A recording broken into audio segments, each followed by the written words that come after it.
छोटा छोटा 2 लाइन कुछ भी। सबसे पहले राजकुमार सर। शुभांकर, तुमने हमें बुला के कोई गलती नहीं की। नेक्स्ट वॉइस करो। असरानी। शुभांकर, हा हा।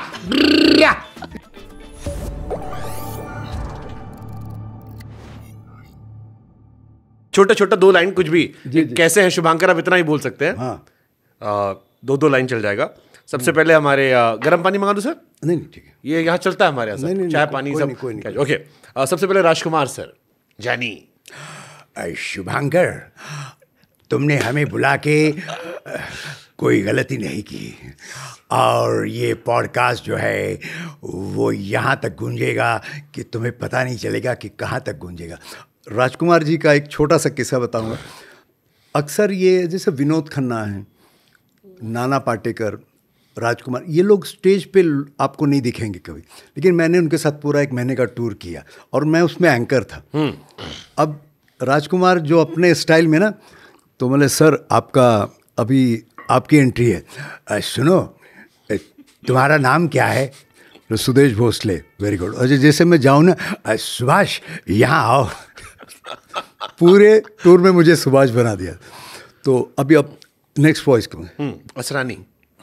शुभांकर, हा हा। मुझे यहाँ बुला के फंसाना चाहते हो? नहीं फंसूंगा। अरे जब मैं नहीं फंसा तो तुम क्या फंसोगे? आए। संजीव कुमार साहब। शुभांकर,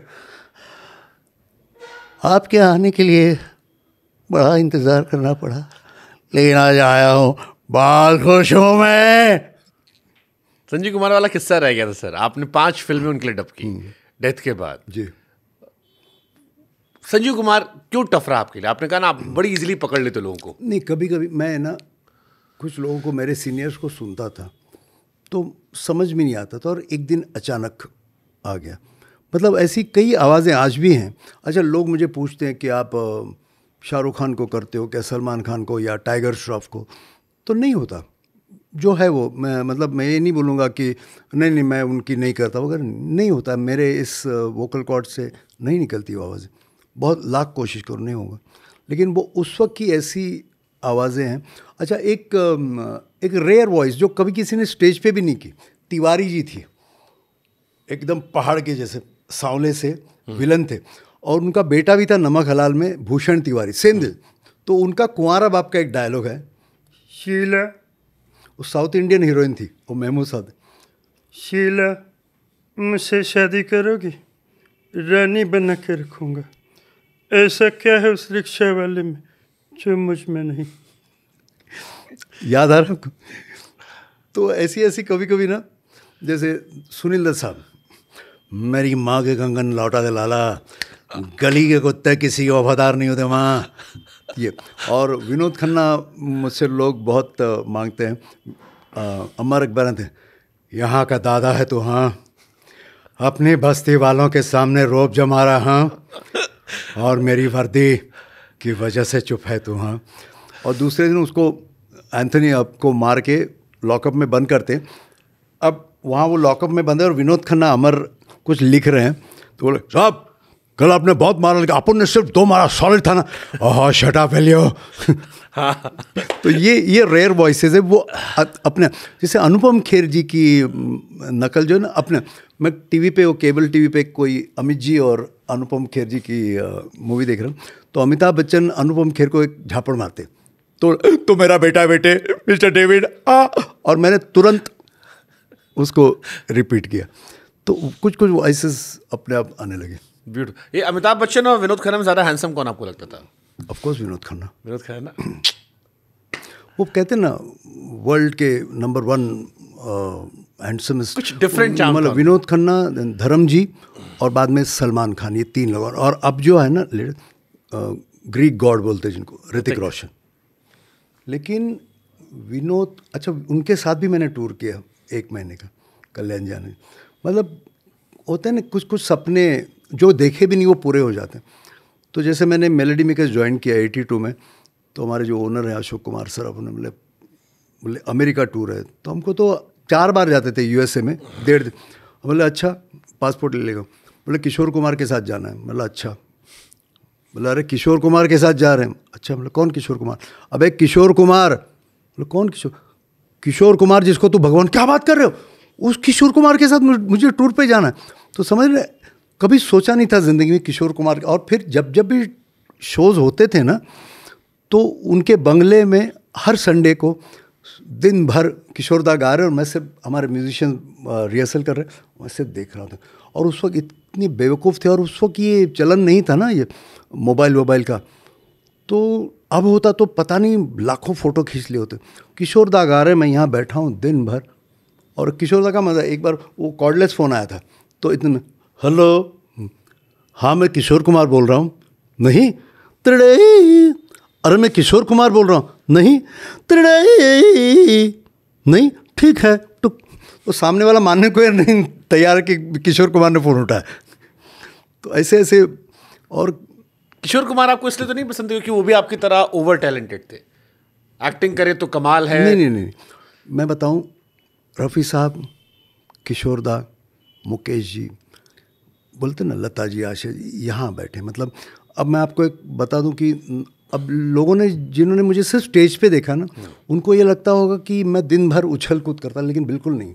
मैं जब अकेला हूँ ना, लता जी, किशोर दा, मुकेश जी, रफ़ी साहब के सैड सॉन्ग सुनता हूँ। वो जो किक मिलता है ना, कुछ लोग बोले, तो मुझे इनके सैड सॉन्ग से मिलता है। सर किशोर दा का जो फर्स्ट हाफ है वो उड़ली वाला है, सेकेंड हाफ जो सैड सॉन्ग्स है, मुझे लगता है कोई मैच नहीं उसका। बिल्कुल नहीं।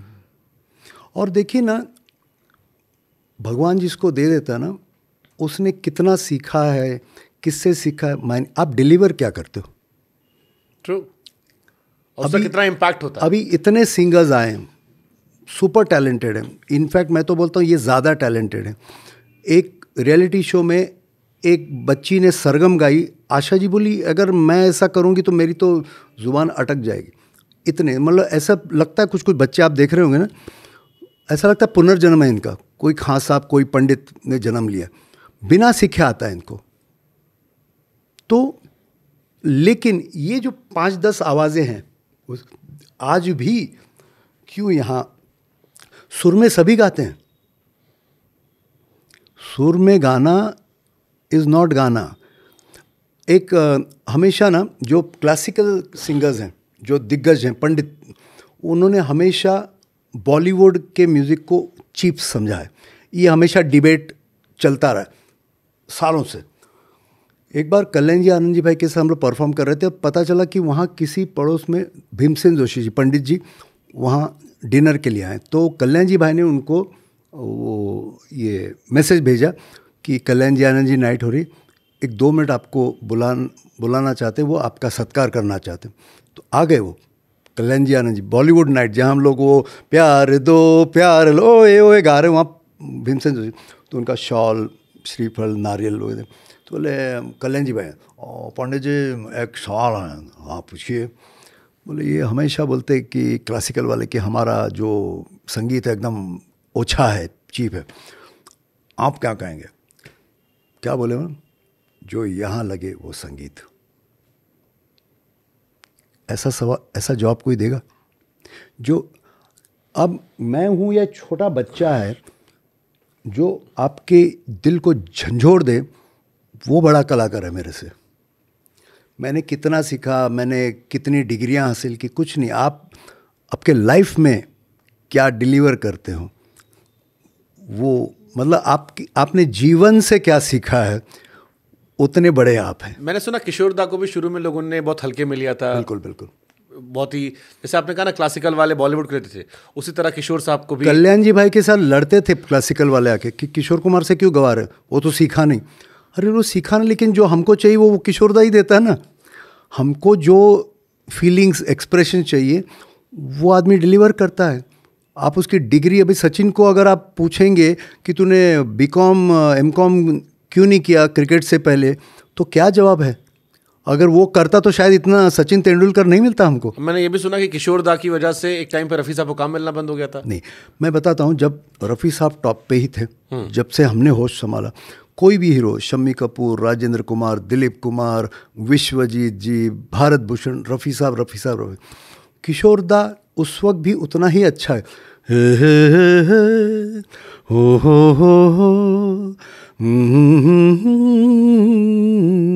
ये गाना भी किशोरदा ने दिया था, लेकिन उनको कोई सिंगर मानने को तैयार नहीं था। बोले नहीं रफ़ी साहब। वो यहाँ तक कि मैंने सुना कि लोग बोले अरे गुरु जी कौन? रफ़ी साहब। अरे किशोर कुमार सिंगर ने। कट टू मतलब समय, मैं बोला समय समय पर ही सीखा कि समय बड़ा बलवान। आराधना के बाद वही लोग, वही प्रोड्यूसर्स, वही डायरेक्टर्स, वही मीडिया वाले बोले किशोर कुमार जैसा सिंगर नहीं, रफ़ी साहब इज़ गॉन, रफ़ी साहब इज़ फिनिश्ड। और फिर फाइनली किशोरदा ने मीडिया वालों को कह दिया कि बंद करो ये बकवास, मुझे बुरा लग रहा है, मेरे दिल को बहुत रोना आ रहा है, रफ़ी साहब की बहुत इज़्ज़त करता हूँ। रफ़ी साहब की गायकी में कोई कमी नहीं आई थी, लेकिन वक्त किशोरदा का आया था। और उसके बाद मैंने सुना कई सालों बाद अमर भरत एंथनी आई।